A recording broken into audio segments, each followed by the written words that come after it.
No tak vás tu vítam, moji milí zlatí. Dnes sa ide robiť maritozzi, prosím vás pekne, talianske buchtičky sladké medové, ktoré sú plnené niečím, čo vám ani nepoviem, až na konci odpadnete.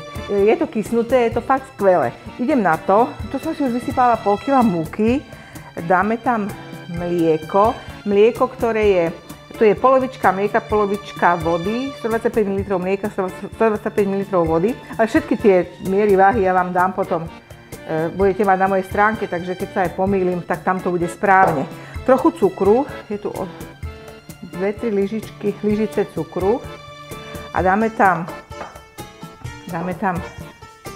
droždie, polovičku kocky. Je to pol kila, takže tá polovička kocky stačí. Ak je čerstvé, môžete dať aj jeden sáčok sušeného, ale to sušené ja osobne veľmi rada nemám. Tak to rozdrobíme. Tak. Necháme trošku, nech sa to nažije v tom sladkom mlieku. Pekné. Máme jedno vajíčko. Tak. A pomaličky začneme miešať. Keď je múka obalená vo vode, alebo v takých tých vodných tekutých látkach, tak tam pridáme maslo. Roztopené, ale studené už, teda vlážne. Tak. Už je tam. A 2 lyžice medu. A urobíme také pevnejšie cesto. No, pozrite, aké je krásne. Krásne cesto. Tak a toto necháme na hodinu nakysnúť. Si nachystala dosku, aj plech s papierom a ideme sa pozrieť na tú krásu. No pozrite na to, ako to nádherne nakyslo. Krásne. Tak, poďme na to, poď moja.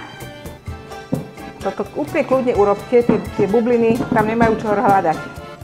Nebojte sa, ono to ešte nachučí pekne, keď sa to bude piecť. A urobíme malé, pekné buchtičky.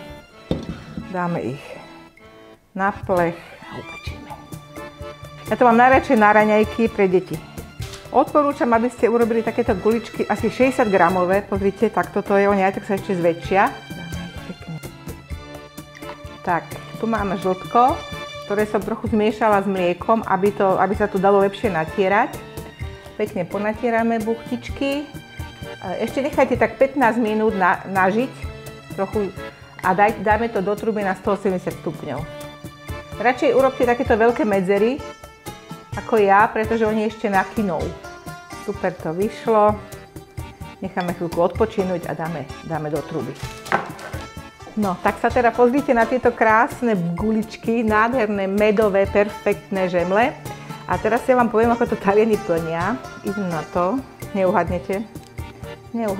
Plnia to šlahačkou. Normálne šlahačku tam nacpú kopu šlahačky a zjedia to. Ono je to fajn, len problém je v tom, že to musíte zjesť hneď. A ja to teda zopár ich naplním šlahačkou, ale ja si myslím, že v fantázii sa medze nekladú. Môžete to naplniť hocičím iným. Ja som ešte kysnuté cesto šlahačkou nevidela naplnené. Až teraz. Ale ja si dovolím ešte naplniť to aj džemom, alebo kombináciou džem šlahačka. Aj to je dobrý nápad. Alebo nutelou, čo nemám rada, ale môžete. Alebo len normálne, len tak na sucho. K raňajšej káve, alebo k čaju, alebo ku kakauku. Tak. Nech sa vám páči, vyberte si, aké len chcete. Ja to ešte trošku postraším čokoládou.